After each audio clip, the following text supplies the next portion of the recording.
Hello students. इस video में हम पाथ फाइंडर का एक और क्वेश्चन करेंगे काइनेमेटिक्स चैप्टर का। और इस प्रॉब्लम को पढ़ो। सबसे पहले क्या बोल रहा है इस प्रॉब्लम में? A ball is thrown vertically upwards, its distance from a fix point varies with time according to the given graph. तो ये वाई वाली जो एक्सिस है वो distance from a fix point है उस बॉल की, ठीक है।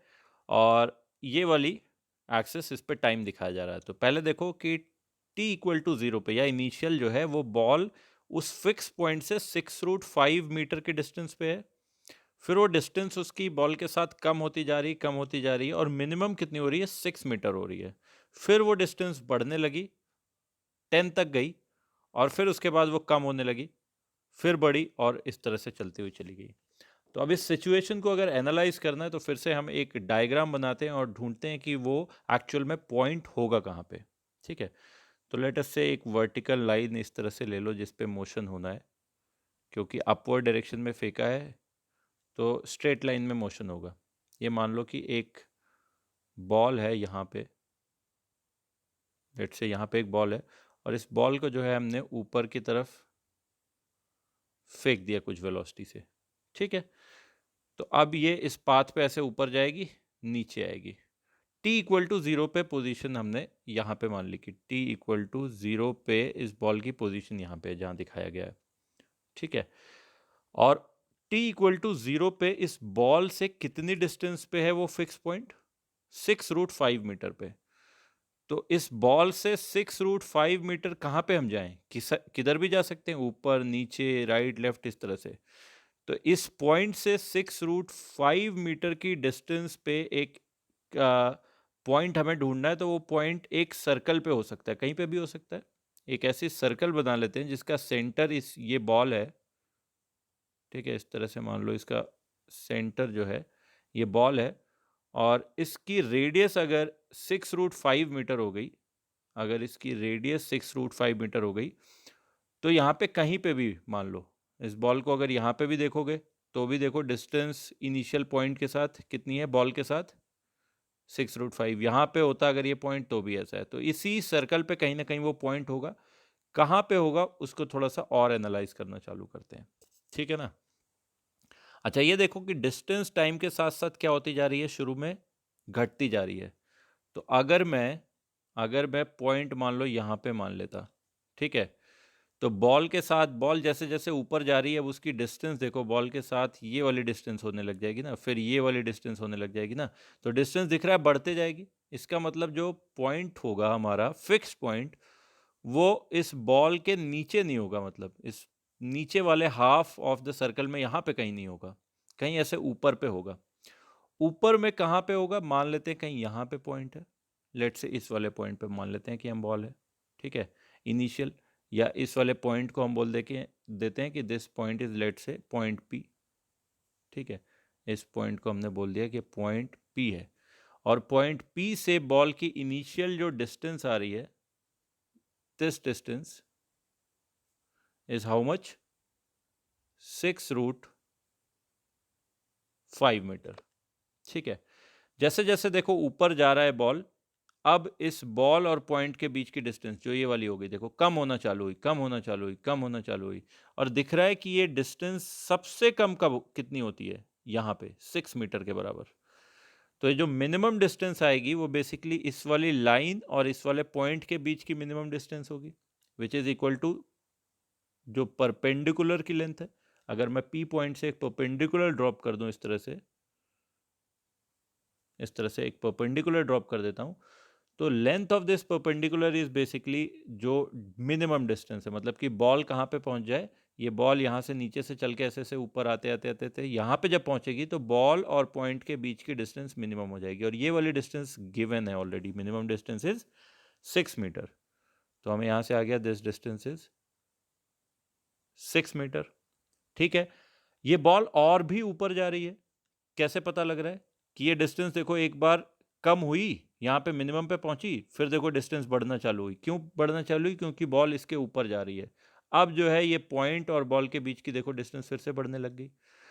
और मैक्सिमम डिस्टेंस जब पहुंचती है तो वो 10 मीटर के बराबर होती है। और मैक्सिमम तब पहुंचेगा जब ये बॉल जितनी भी अपनी मैक्सिमम हाइट को अटेन करनी थी वहां तक पहुंच गई। लेट से यहाँ पे पहुंच गई मैक्सिमम हाइट, इस वाले पॉइंट को हम बोल देते हैं कि ये वाला पॉइंट जो है,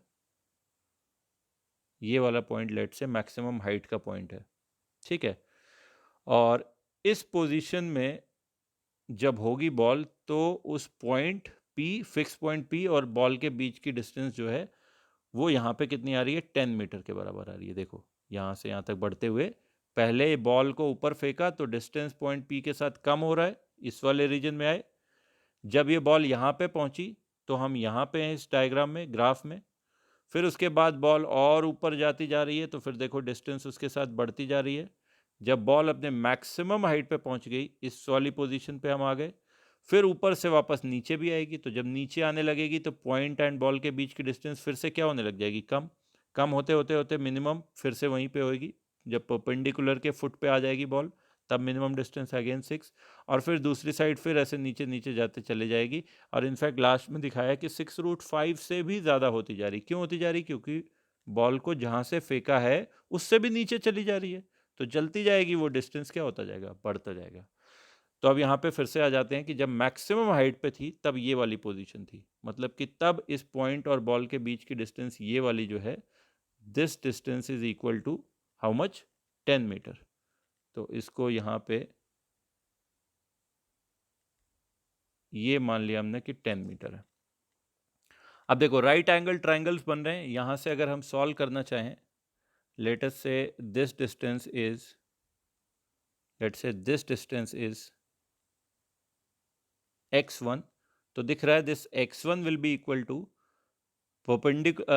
ये हाइपोटेनस का स्क्वायर 6√5 का स्क्वायर। अगर मैं इसको x1 बोल दूं तो x1 की वैल्यू मुझे निकल जाएगी रूट ऑफ 6√5 का स्क्वायर, 6√5 का स्क्वायर माइनस ये वाला पार्ट जो है 6 का स्क्वायर। तो 6 स्क्वायर कॉमन आ गया, बाहर रूट के आ गया 6। √5 का स्क्वायर विल बिकम 5, 5 माइनस 1 कितना हो गया 4, 4 का रूट कितना हो गया 2। सो 6 इंटू 2 इक्वल टू 12 मीटर की डिस्टेंस ये आ गई x1। सिमिलरली इस फुट के परपेंडिकुलर के फुट से ऊपर कितना और गया है, इस वाले डिस्टेंस को हम मान लें अगर x2, यहाँ से यहाँ तक की डिस्टेंस को अगर हम मान लें कि ये है x2, तो we can also determine the value of x2 from this right angle triangle, जिसका हमें बेस पता है 6, हाइट पता है 10। तो ये हाइट सॉरी बेस 6 और हाइपोटेनस 10, तो हाइट हमें निकल के आ जाएगी x2। तो अब हमें पता है कि ट्रायंगल कौन सा, राइट एंगल ट्रायंगल 3, 4, 5 वाला ही है। तो यहाँ पे 6, 10 है, ये कितना आ जाएगा 8 आ जाएगा। सॉल्व करके भी देख लो, अंडर रूट ऑफ 10 का स्क्वायर 100 माइनस 6 का स्क्वायर 36, तो रूट ऑफ 64 इज 8। तो we get x2 as 8 metre. अब अगर इस बॉल को फेंकते वक्त स्पीड जो है, इनिशियल लॉन्च स्पीड हमने मान ली u है, और ये भी पता लग गया कि जो मैक्सिमम हाइट अटेन कर रहा है वो कितनी है, x1 प्लस x2 के बराबर।